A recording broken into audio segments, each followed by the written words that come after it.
If you're a distance runner that wants to increase your speed, then one thing you must be doing is single leg strength training. And in this video, I'm going to show you 5 exercises that you can do simply at the gym, easy exercises that you can follow that's going to unlock your speed and help you run faster by improving your single leg strength. Let's dive into them. The first drill we're going to cover today is a single leg squat with a kettlebell. You've likely done double leg squats, maybe with a bar, kettlebell, maybe a trap bar. Single leg squats are so essential because you do that every single step you run. So training the skills to activate your glute, quad, calf, hamstring, get your core tight, all super important for developing strength in running form specific motions. This is how you do the drill. So for this exercise, I'm using a 10-pound kettlebell because already doing a single leg squat by itself is going to be challenging for most of you. So you might want to start just with body weight, but you do want to add weight because weight is the key part of making strength training effective for increasing your running speed. So you're going to use a box. You can use also a bench in the gym. You're going to hold the kettlebell right against your chest, and you're going to lift one leg up off the ground, and then you're going to come down, tap your butt down to the bench or box and come back up.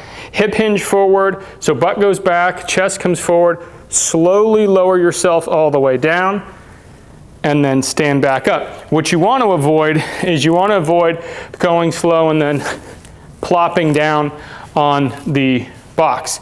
You want to go all the way down until your butt just taps and then come back up.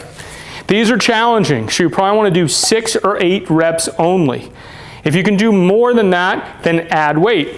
6 to 8 reps is key for strength training. So use weight necessary to get to those reps. Go slow.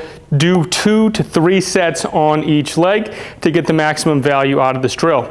Some other things you want to pay attention to. When you're coming down into your squat, do not let your knee cave inwards. Don't let your big toe come off the ground and your knee roll outwards. Similarly, when you squat down, you don't want to lean to the side you're squatting. You want to keep your shoulders directly over your hips, knee pointing straight over your toe to avoid any knee issues or overloading your kneecap.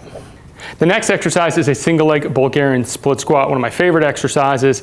It is an awesome pre-warm-up running drill, but we're also going to use it today as a strengthening drill. You're going to want to use heavy weight with this exercise because you're going to have the stability of your back leg on a box or a bench.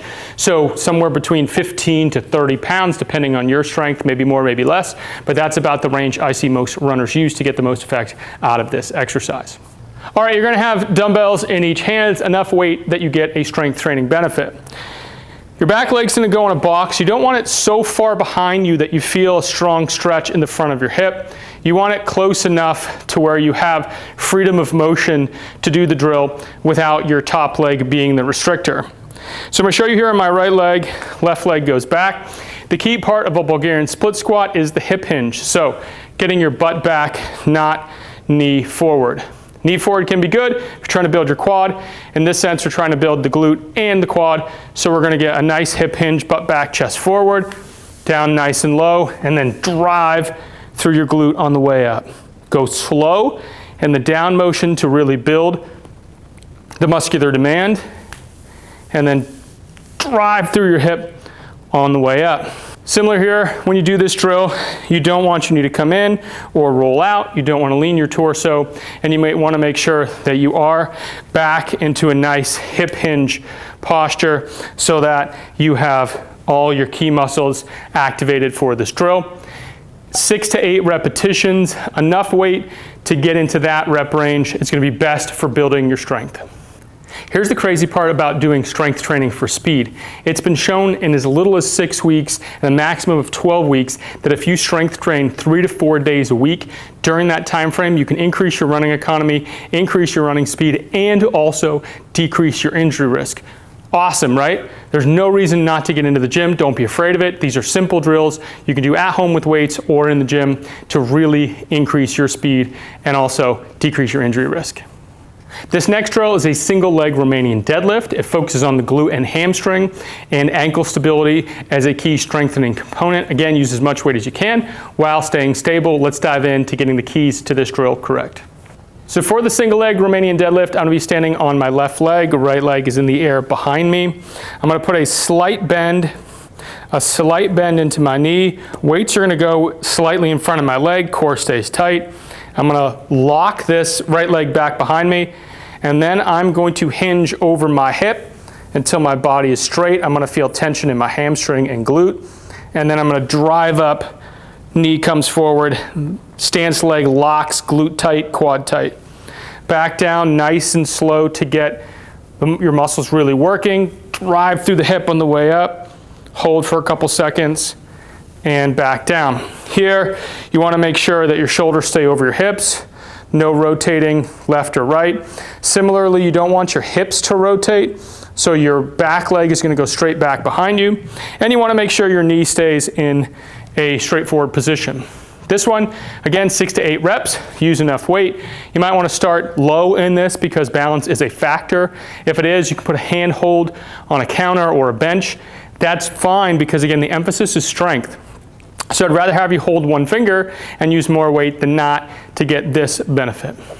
Hey runners, if you're finding value in the video so far, go ahead and drop a comment below. Let me know your favorite strength training exercises. The next exercise is a lunge, and technically 2 feet are on the ground for a lunge, so you might call it a 2-leg drill. However, if you put 90% or more of the emphasis on the front leg, you're going to get the maximum benefit out of this drill, and it is a great strength building drill for multiple muscles in your legs that you can transfer back into running. So for this lunge exercise, there are a couple things I want to address from the beginning. First off, a lot of times you will see a lunge performed with a big step to the front, keeping your back upright, dropping the knee to the ground, and coming back up. That can be good. It is emphasizing your quads, and it does put a lot of pressure on your knees. Again, can be okay if that's what you're going for. For runners, I like to use a more balanced approach to get your hamstring, glute, quad, and other muscles involved because you get more benefit from a strength training emphasis. So instead of taking a large step forward, take a moderate step forward. Your back leg is going to be toes only. You don't want to have any weight, very, very little weight on that back leg just for balance. So all my weight's on my right leg. Weights are going to be slightly forward of my leg. Now I'm going to drop into a hip hinge.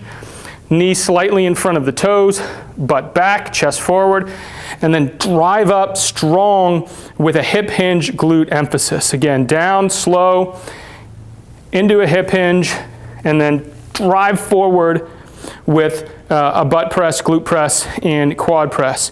One of the things I see happen a lot is people will come down in this position and they'll push backward. You don't want to do that. Again, you don't want to run backwards, so you want to emphasize the forward lean. Down, butt comes to knee, not knee to butt. So butt comes forward to the knee in a glute press. Some other keys to think about here. You want to make sure that when you come down, again, your knee is not in the wrong position. You also want to make sure that from the back view, as you come down, you're not dropping your hip. You want to keep your pelvis level, shoulders equidistant between your hips. Here again, 6 to 8 reps. Use enough weight to make it challenging. This final drill is a weighted step up. Again, excellent drill, building the quad, the glute, the hamstring. I love this drill. You can use as much weight as you can tolerate, or wear a backpack with weight, or a weight vest can work equally as well. You can also add a calf component, which I will show you at the end of this next segment. So let's dive into this drill. All right, runners, you're going to want to use a 12-inch box for this, not a lower box. That's too easy. The higher box is going to add more stretch and more strength drive out of your glute and out of your quad. So you're going to start with one leg up on the box, knee pointing forward, and you're going to start by leaning into your front leg. This is another key thing I see runners get wrong. They often just lunge up by pressing with their back calf. You don't want to do that. So to take pressure off the back foot, you want to lean your weight onto that front foot. You're going to feel a stretch in your quad and your glute. Then from there, again, just like the lunge, you're going to drive your butt forward and then bring your leg to 90 degrees. The key piece here is you want to come down slowly.